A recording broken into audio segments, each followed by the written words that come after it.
Ben Prater, get off my land! How are you, Rich? All right, Ben, lovely to see you straight from your holiday. I know, I'm dressed accordingly, look. Yeah, we not got you used to the countryside yet. Have you heard of thistles?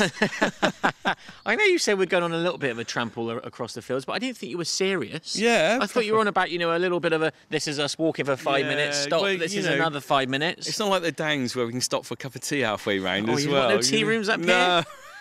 2 hours, you were saying? Well, I haven't got time for 2-hour walks today. I'm a busy man. I'm from the metropolis. You are. We're going to cut it back then, Ben.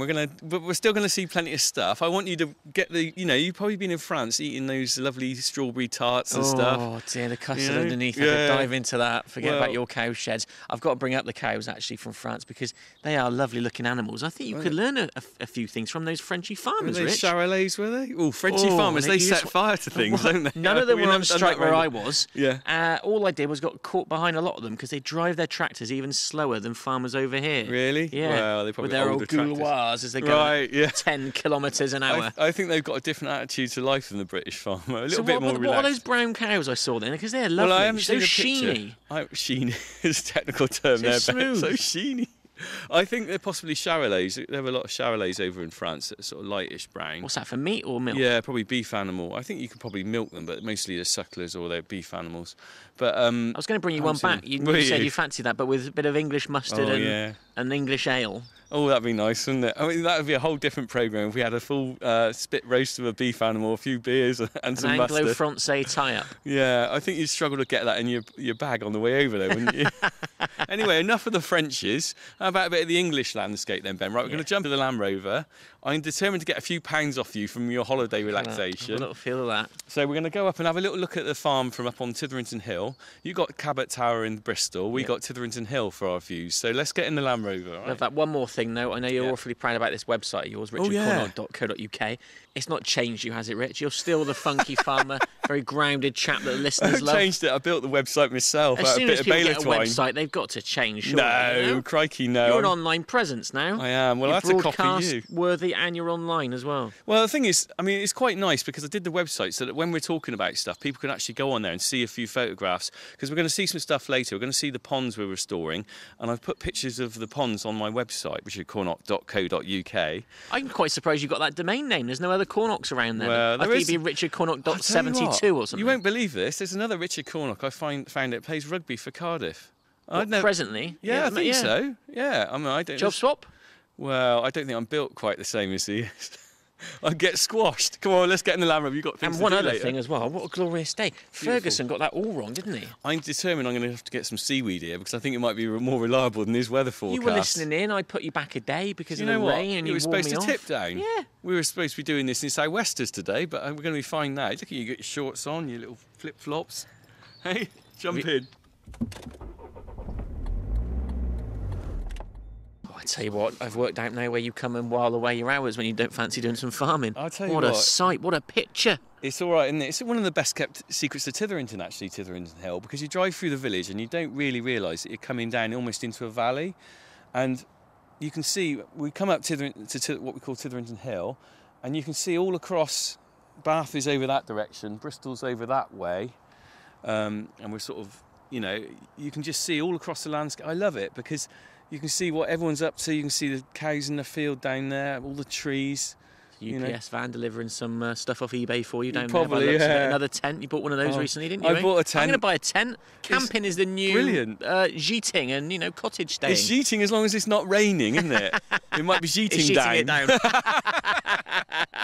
Oh dear, that's why this man's. The jokes are so bad. We've not got rid of this man after what was it now? 6 months or so? You've been here nearly a year. Is it a year? Do you know what, Ben? Next Monday, Bank Holiday Monday, it's our anniversary. Oh, how about that? And here we are in a little lookout spot as well. It's quite romantic. I had no idea who you were. Someone from Radio Bristol phoned me up and said, could you speak to this chap called Ben Prater? And I was at Bartley's show at the time. I had no idea who you were.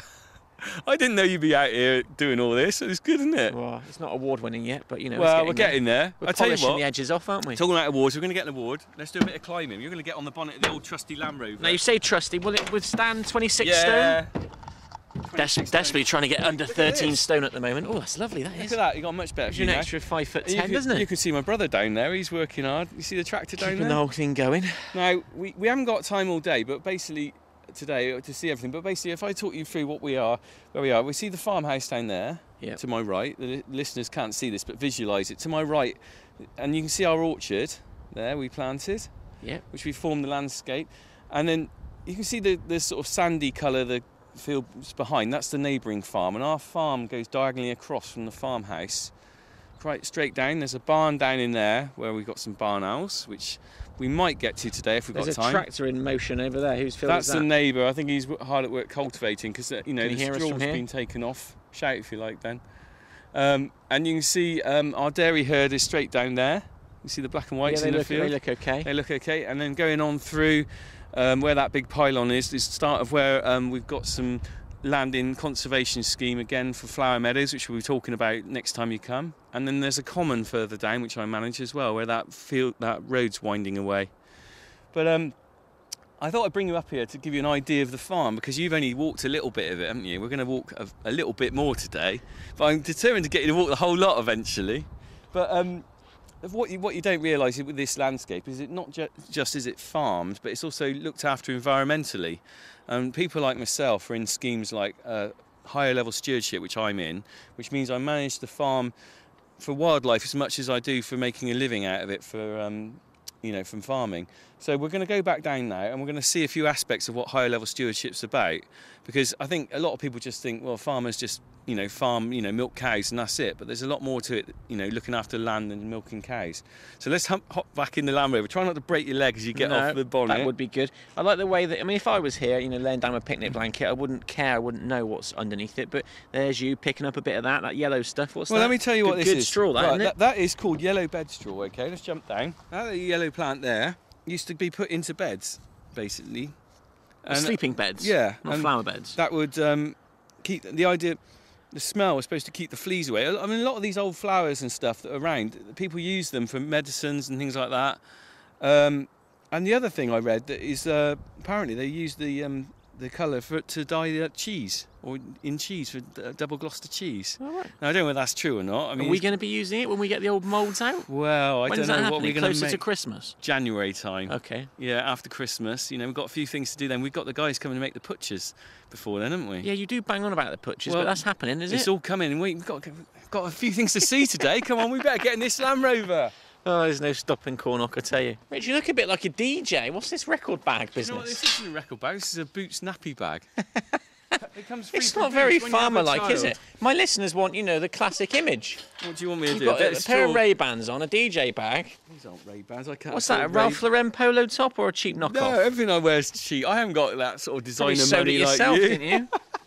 Hey, we were here quite a long time ago. One of the first pieces, you were giving me a few Spartan apples, they're weren't you? not ripe yet, but if you look, it's a hell of a good crop this year for fruit. I think they've been on about it on the radio and TV about it, actually. There's a good crop of English apples out there this year, and you can see on this tree lovely conference pears, but they're not ripe yet. Ian Ferguson, the other day at Westonbirt, because of the old autumn comes early story, the perennial favourite on local radio. It's just to get people to go up there, isn't it? Yeah. But I mean, your thoughts as a farmer? Are you noticing autumn coming particularly early? I did think I saw some tints in a maple tree the other day, but I mean, if you look around here, it's not particularly autumnal, is it? I mean, how many maple trees you got? We've got field maples. We've got a load of field maples actually, and they're the same ones that were in the Westminster Abbey for the old wedding back earlier in the year. Yeah.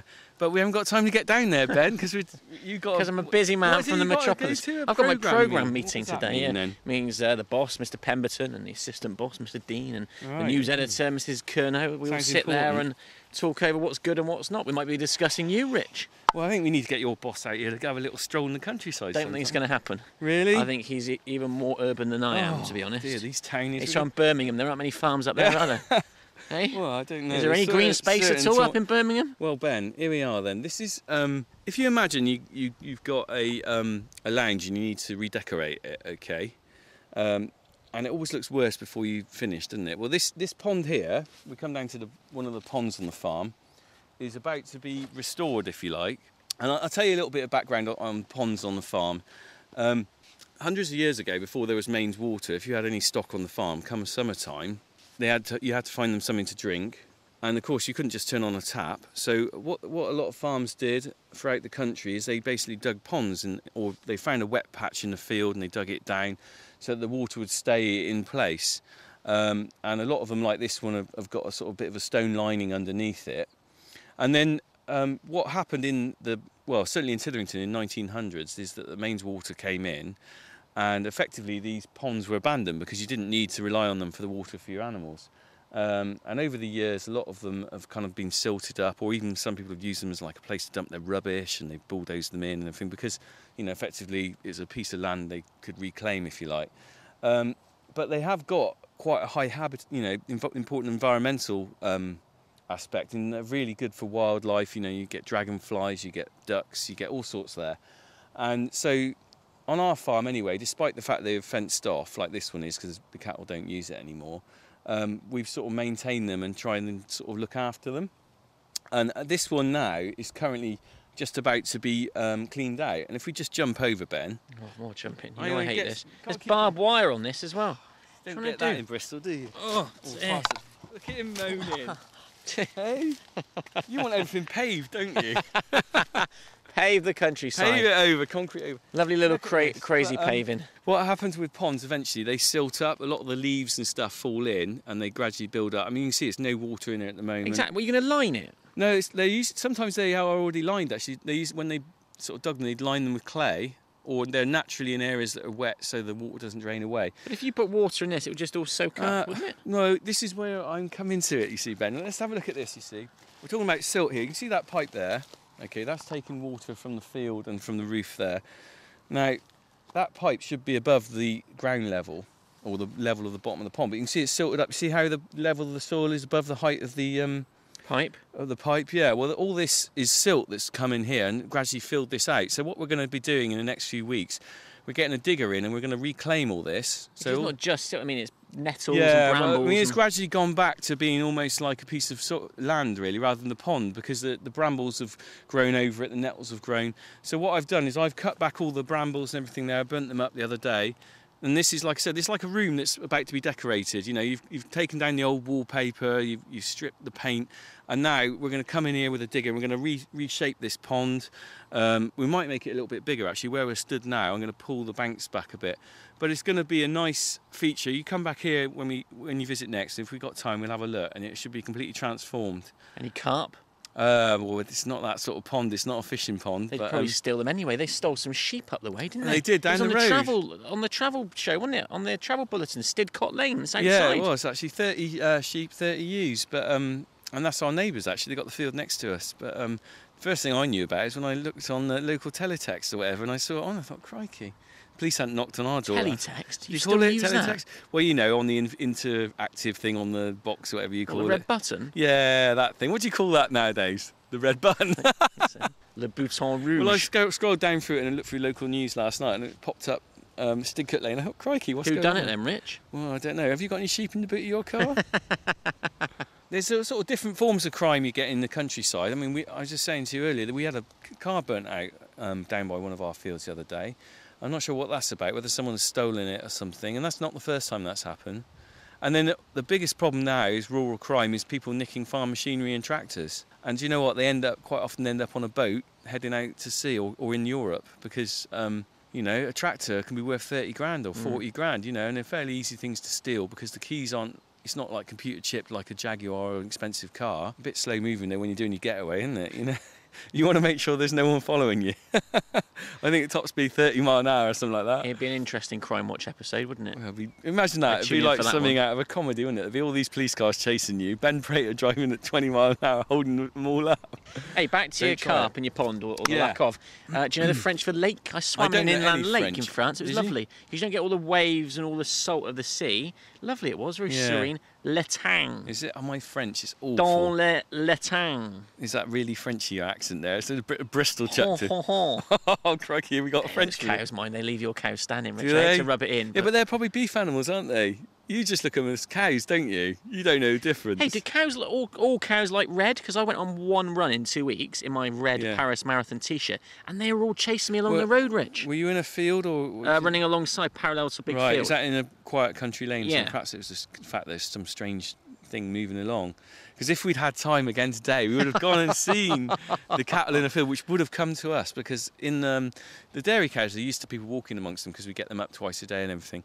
But the cattle we've got further away, they generally live in the field on their own, left to their own devices, because they're young stock and they're not being milked.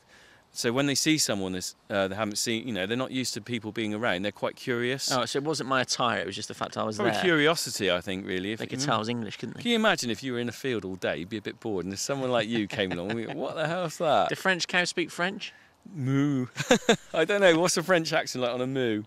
Anyway, Ben, this is the orchard before. Let's go and see the orchard after. Orchard. Let's cut that. Right, start again. It's not an orchard. We're in an orchard. This is the pond before. Now we're off restoration. To the orchard. We're out of the orchard. This is the pond we've just about to restore. We'll go and see one we did last year, okay? Because you'll see the difference between this and that. So this is the real Blue Peter before and after? Yeah, and if we had time, we would have gone and see the third one, which is going to be done next year. Do you really expect, a Z-list local radio star like me to have 6 hours to go off walking with? 6 hours. I'd love to go camping for the weekend with you, Rich, for a radio feature, but I'm a man in demand, I've got to do interviews about Libya and such like. Have you? Well, it's all going off in Tripoli, isn't it? This is more important than Libya. I bet more people have been to Titherington than they've been to Libya in Bristol. Eh? We have reached the pond with water in it, Richard. This is what I like to see. This is easier for an urban boy like me to imagine now, because it's there in front of me. That's right. This is the pond we dug out last year. And again, this is through higher level stewardship. We get some funding from Natural England, which pay towards the cost of the guy coming in with his little mini digger. And we cleared the scrub around the edge, because it's important. You've got to get light into the pond. You don't want it to be all dark, because it's no good for the wildlife and everything. And you can see here, but if you look at it at the moment, it's not really reached a balance, because when we dug it out, you can see we disturbed all the bottom. I've got some pictures here, but if anyone wants to see any photographs or videos of this pond, they're on my website. It is. What's the address for that website? richardcornock.co.uk. I'm glad you asked that, Ben. But on the website, I put up pictures of the pond, so you can see how we restored it before and after. And if you look here, I've just got a couple of pictures for you to see. We had a guy with a mini digger in, and what he did, he scooped it out, because, like I said, over a period of time, all the leaves and everything fall in, and they silt it up. And the problem is, when you dig it up, is you're kind of mixing it all up, if you like. So it takes a while for the pond to sort of find its balance. And by mixing all that up, you're releasing all the nutrients back into the water. And you can see here at the moment, it's all covered in a thing called blanket weed, which, if any of your listeners have got small garden ponds and stuff, will probably find that they get that in their ponds as well. Do you get rid of it in the same ways? Well, can you see over there? Dogs in the pond. A dog, old Rusty the dog's come for a drink, look. There he is. He's not going to lap up any frog spawn, is he? I hope not. But that is where he's actually stood, is where the frog spawn come every year, which is really lovely. But if you can see over there, can you see something floating? You see a straw bale floating in there? Yeah. That's a bale of barley straw there. And I'm sure your listeners with ponds will know that if you put barley straw into a pond, that actually should actually end up getting rid of the blanket weed. Just disappears? It's something to do with the breakdown of the barley, affects the water, and you can see it's changing colour. You can see it's all going brown in there. And so hopefully this will clear by next year.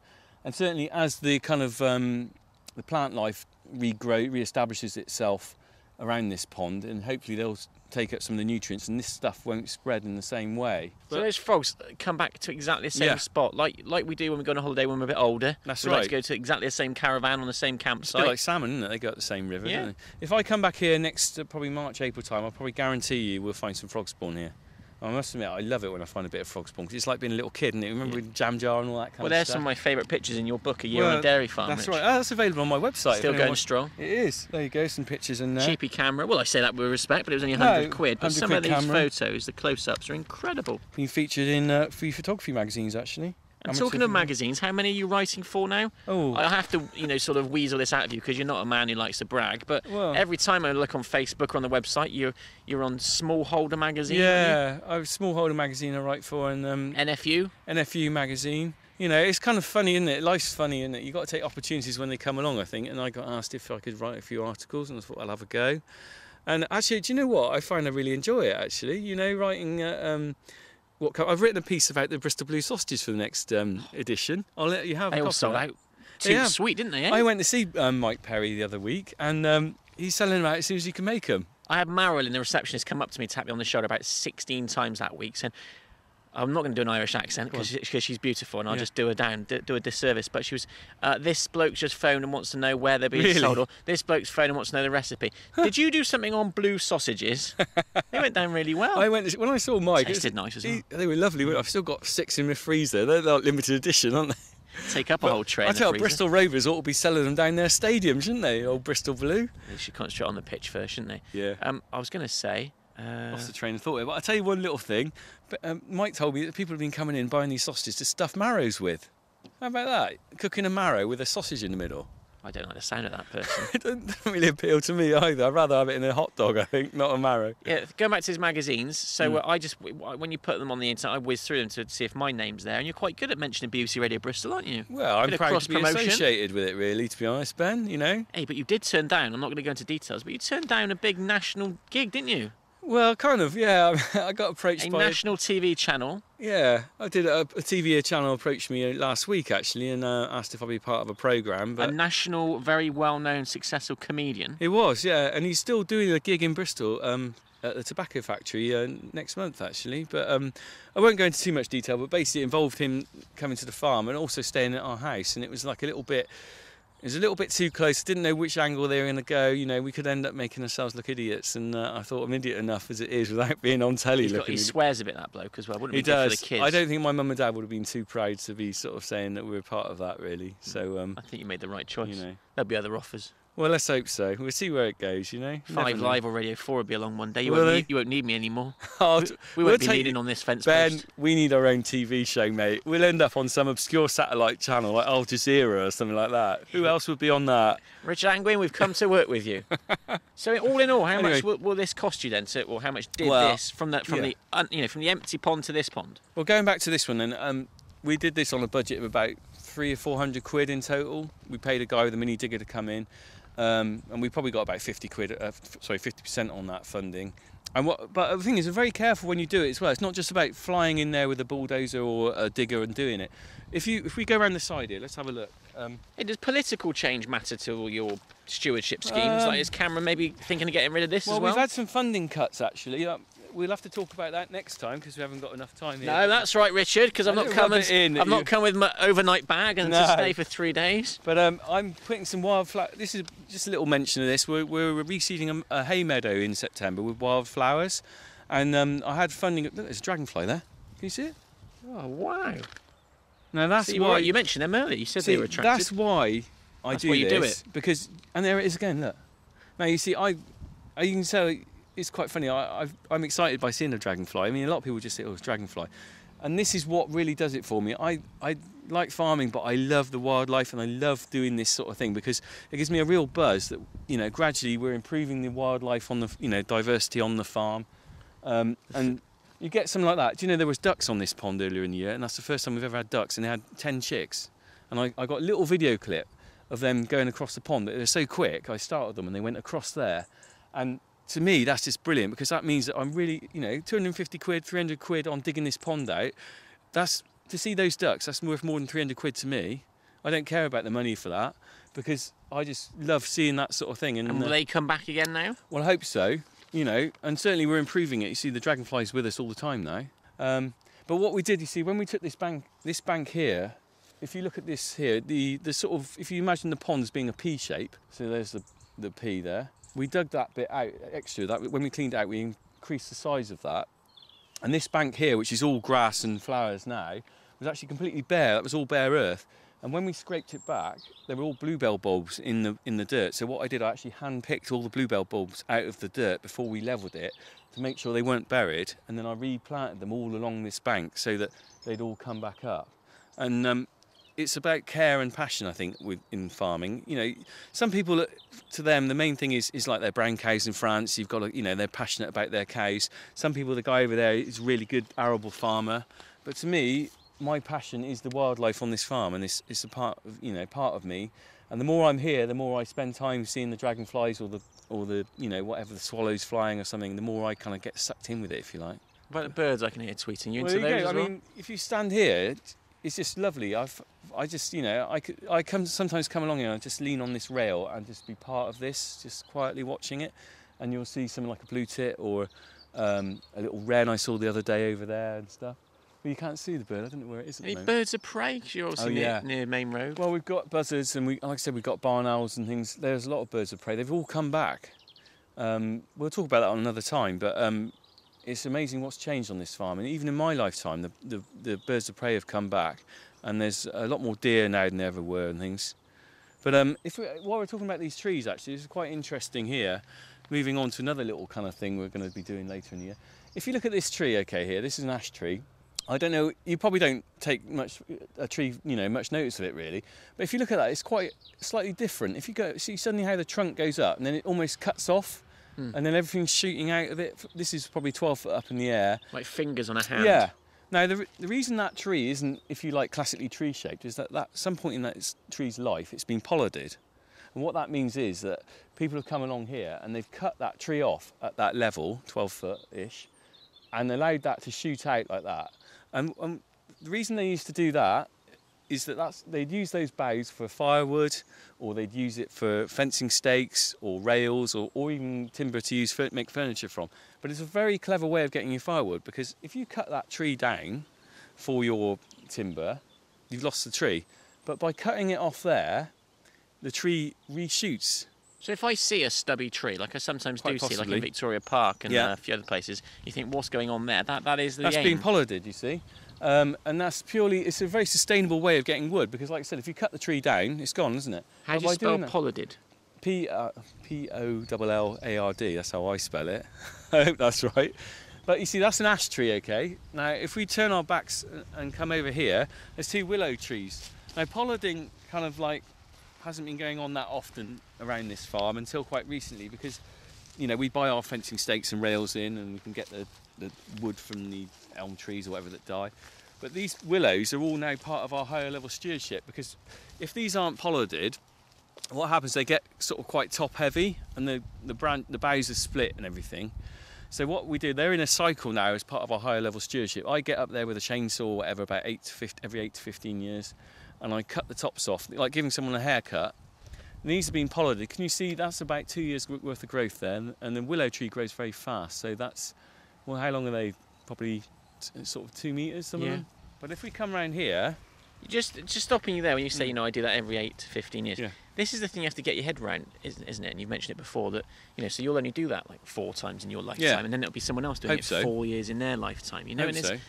You want to make a difference, but we're only here for a little speck of time, aren't we? Well, we've had this farm since 1822, and I've got my responsibility now to make sure I look after it in the right way, if you like.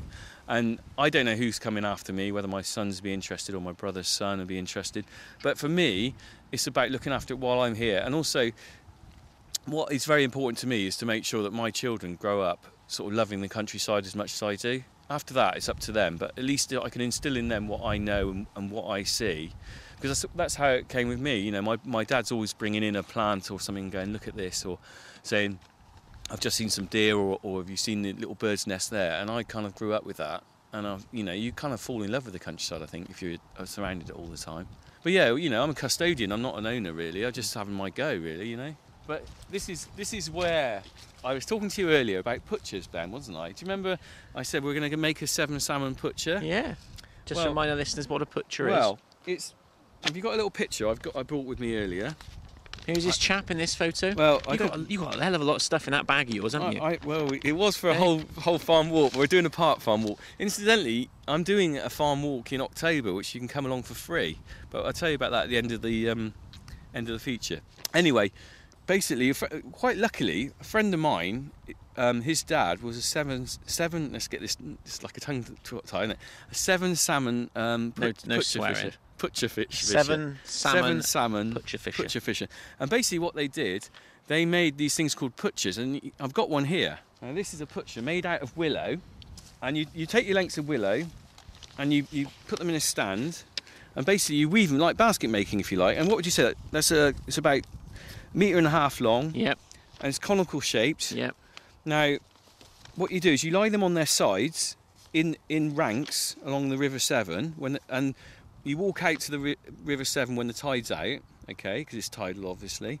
Second biggest tide in the world. It is, yeah. Where's the first, Rich? Starts for 10. Is it the Amazon? It's not. That's the common misconception. It's the Bay of Fundy in Canada. Is it? Yeah. Really? I thought, oh, really? That's good. Yeah. Fair play. You looked at Wikipedia today, didn't you? It looks a bit like the Eiffel Tower. It does look. That's very well to put. And you put these on their side, ranks and ranks of them. As the salmon come back down the river, they go into the cone shape, but they can't swim backwards. Can they not squeeze out the holes? No. Well, the little one. That's the beauty of it. You see, it's very sustainable because the little young ones would go. So they'll go through there. Okay, yeah. But anything big... Your big £10 ones in Sainsbury's. Yeah, like that. Stashed over the side. That bloke's in the picture's holding one, a whopper, isn't he? You'd be happy to have that on your table. That's from his waist down to his toe, isn't it? Yeah. I know that people were short about then, but... But he's holding... So they would then go back down when the tide's gone out, pull out the salmon, take them home and sell them or eat them. Now, this is something that happened... I mean, I'm not an expert on this. I'm just telling you a little bit. But the guys who we're going to speak to in November... They were doing it for about 60-odd years until fairly recently. They're in their 80s now. But it's kind of died out with them, really, if you like, because nowadays it's so easy to go and buy a piece of salmon down at Tesco, isn't it, or Asda, wherever you want to buy it. So they're the last guys to be doing this on this side of the River Severn. And they still make these putchers, and we're going to actually make one. Me and you. How about that? Today? No, not today. In November. You're not listening to your own feature, Ben.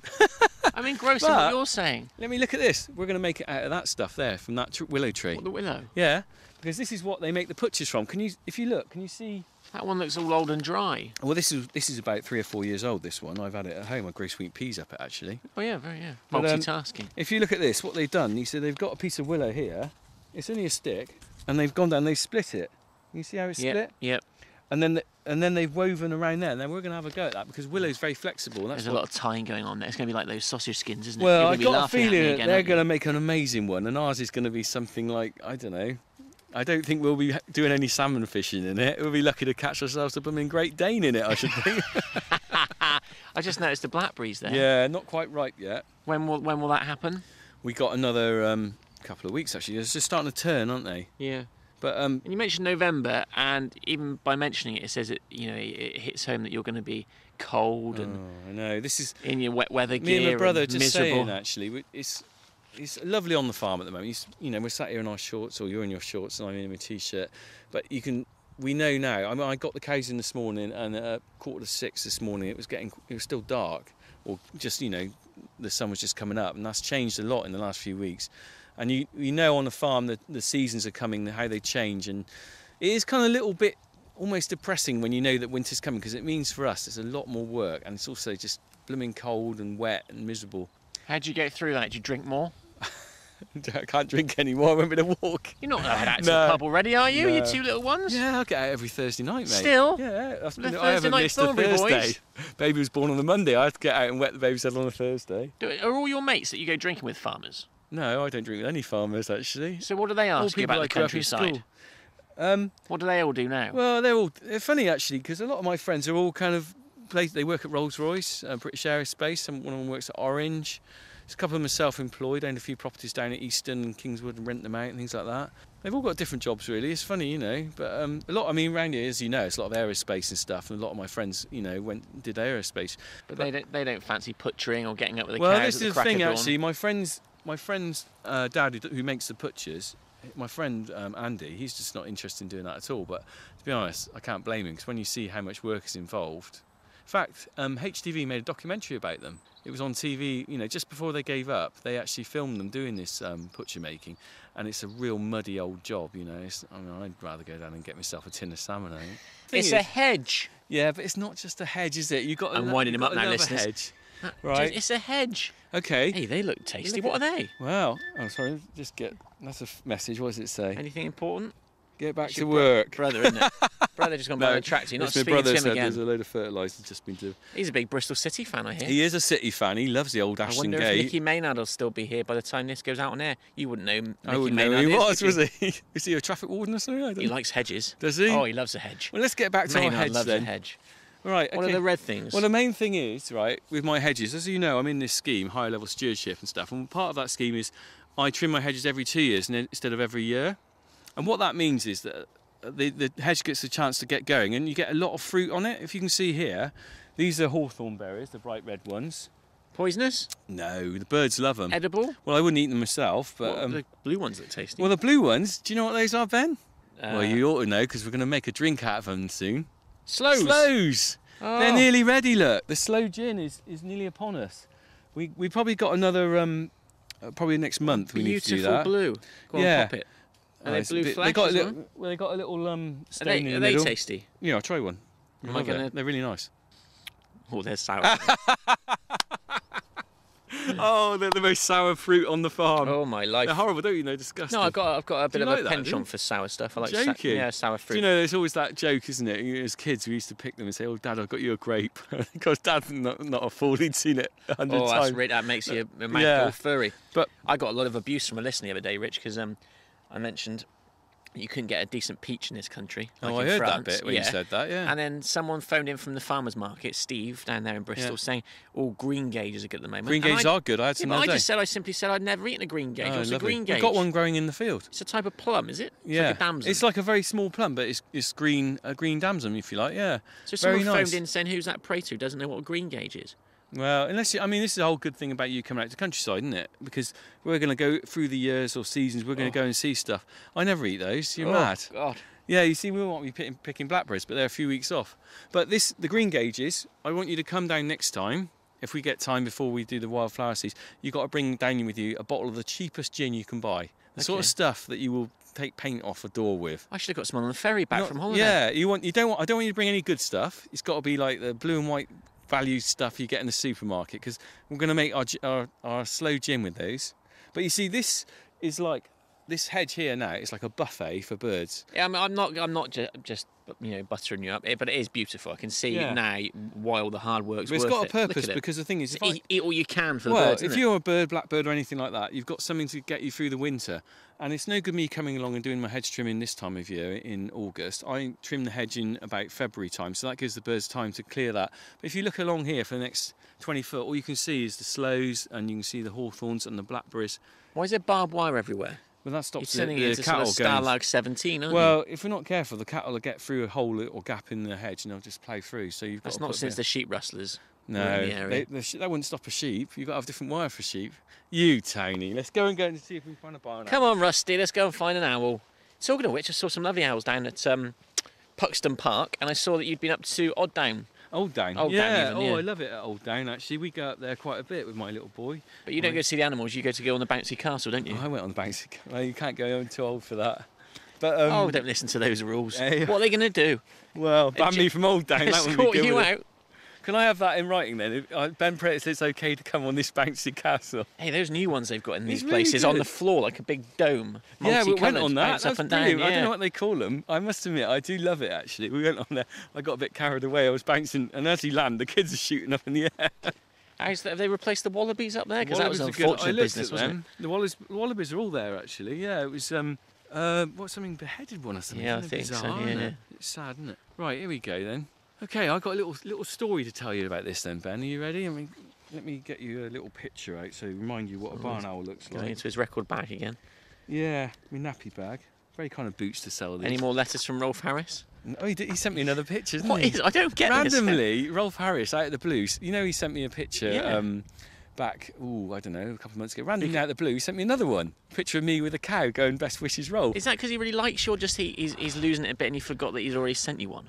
Let's hope it's that second one and he'll send me another one. He really took a liking to you, didn't he? He must have. Perhaps he's never heard anyone ask for My Winkle's Just Been Pinched, because that's a bit of a bizarre song that no one had really heard of before.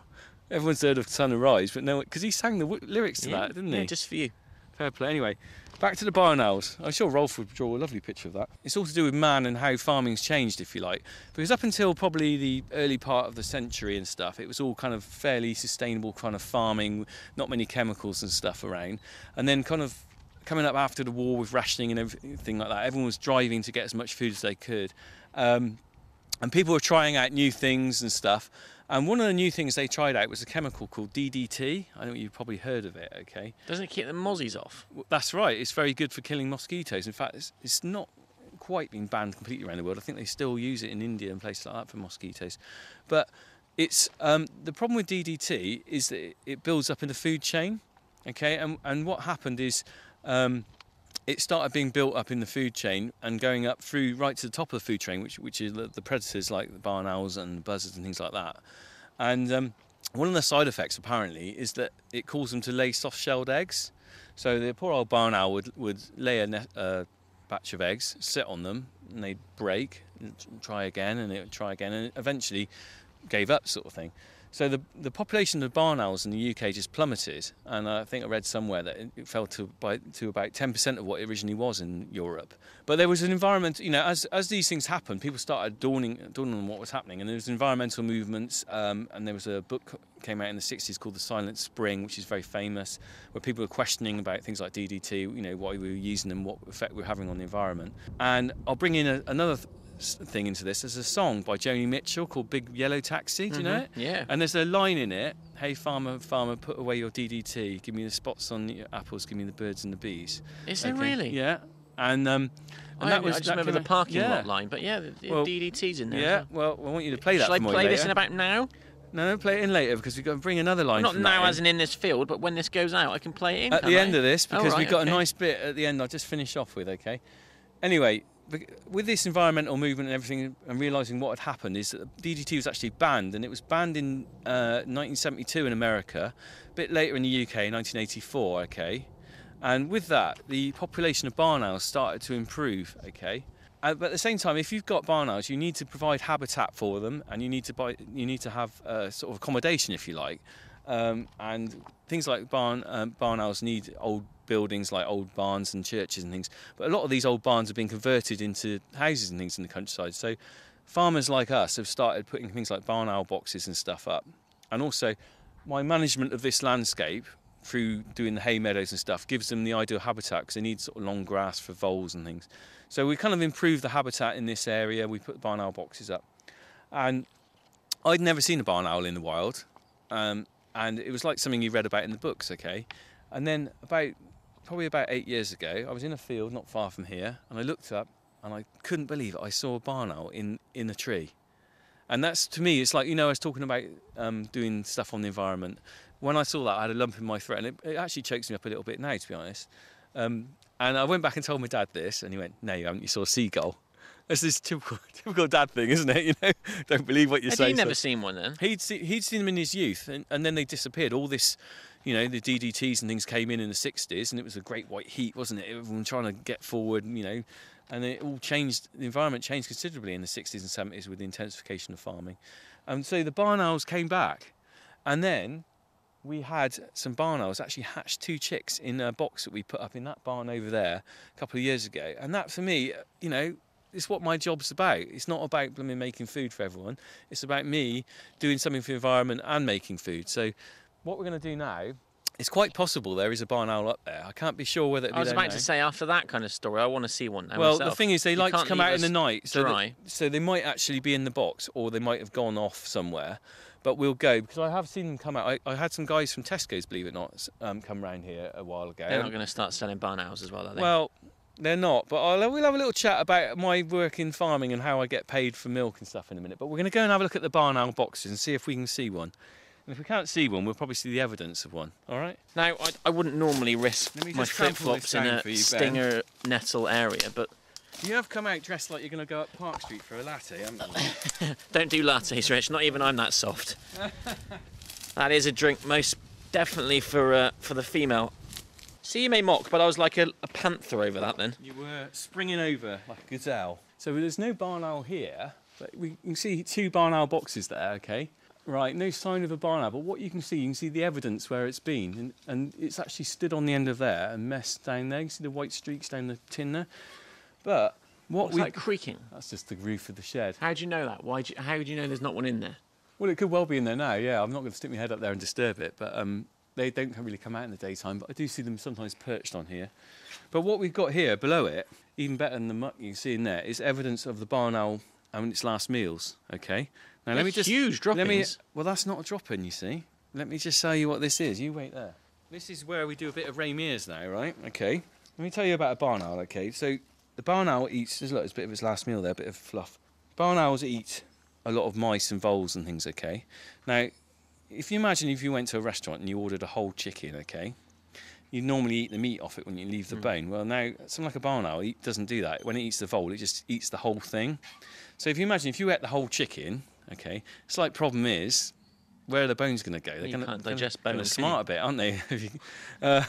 So what we've got with the barn owl is that they regurgitate the remains after their last meal out of their mouths, or out of their beaks, in the form of a pellet. Now this pellet here is, can you just see, that's all dark on the outside, that's actually the fur of the mouse. Now if I break this open, what we'll find inside are the bones of... Wow. Can you see, look at that. I can see. Can you see that there's the teeth and the jaws? That claw there? That's actually the head. Can you see, that's the skull. Oh, this is real country now, isn't it? This is real country, but this is what I love about this, because this tells me that what that barn owl's eating. You can see the head, there's the skull there. Yeah, there's his little teeth. Little teeth and the jaw, can you see that? And that's regurgitated that up through its mouth. That is incredible. Yeah, and so it's taken all the fleshy bits off. Yeah, it's basically like some sort of alien almost, isn't it? Like they've sucked all the meat and the goodness, and there's a rib cage there, look, bits of the rib cage. Another jawbone there, another head. Now, that's the last supper of that barn owl there, what it ate, and there's the remains of it. So that's an indication. I can see that there. I know that barn owl's here. There's a good sort of 20 or 30 of them there, aren't there? That's right. And how many of those will they eat then? How long will that one vole last? I don't know. I mean, I've heard they eat small birds and stuff as well, but it's mostly. What's Rusty found? Oh, he's down the hole. Yeah, but that's a really nice feeling for me to find that, because up until fairly recently they weren't around on this farm. They've come back. It means I feel like I'm doing the right thing with my environmental stuff, and it's just a lovely feeling to see something like that, here.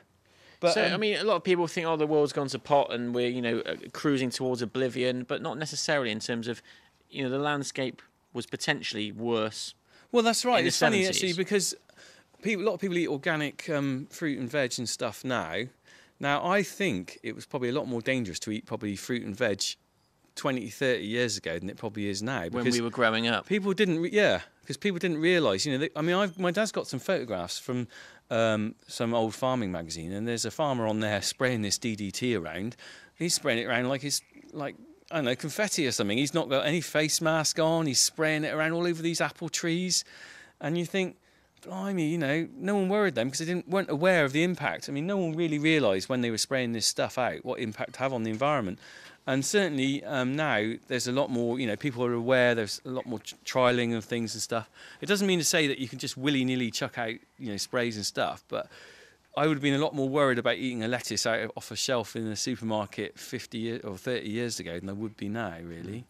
But, each to their own, some people want to buy organic products and that's fine. Anyway, we're nearly finished on this feature, I think. But let me just tell you, we'll finish off. I want you to play that song, Big Yellow Taxi, for me. But there's a line in there, don't it always know, I can't remember the exact words, but doesn't always know that you don't know what you've lost till it's gone. Well, if you can put this in context with the barn owls and dairy farming, if you like, and the fact that we didn't realise what we'd lost until the barn owl had sort of almost died out, if you like. And certainly I feel now that it's a bit like that with dairy farming, in the fact that I found out the other day that UK dairy farmers get the lowest price for a litre of milk out of the whole of Europe. At the moment, there's loads of dairy farmers all packing in. I mean, the push is now to intensify and become big, because that's the only way you can cope with the kind of economics of being a dairy farmer. And it's the little guys like me. I mean, the thing is, you came along here, you didn't know when you kind of talked to me on the radio and you came here first of all, you didn't know that I did barn owls and you didn't know I looked after a common.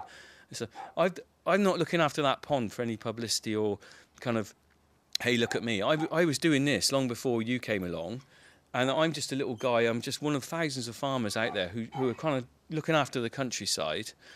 And what worries me and what really annoys me now is that farming in this country, a lot of the supermarkets or the people buying the milk look upon it purely as a balance sheet, and they say, well, how cheap can we get you?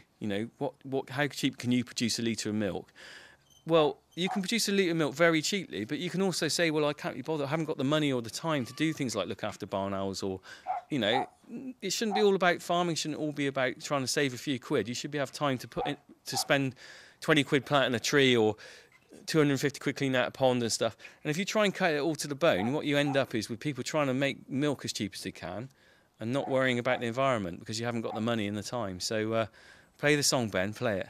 Big yellow taxi. Press the big button now. I believe you've got one more thing to say to me, haven't you, Richard Cornock? I have. Ben Prater, get out of my barn!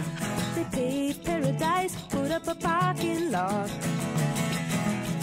with a pink hotel, a boutique, and a swinging hot spot. Don't it always seem to go that you don't know what you've got till it's gone? They paved paradise, put up a parking lot.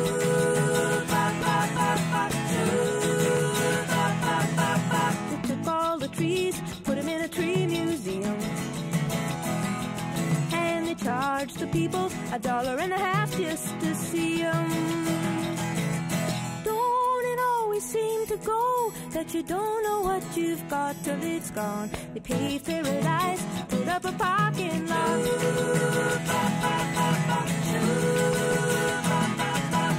Hey, farmer, farmer, put away the DDT now. Give me spots on my apples, or leave me the birds and the bees. Please, don't it always seem to go that you don't know what you've got till it's gone? They paved paradise, put up a parking lot.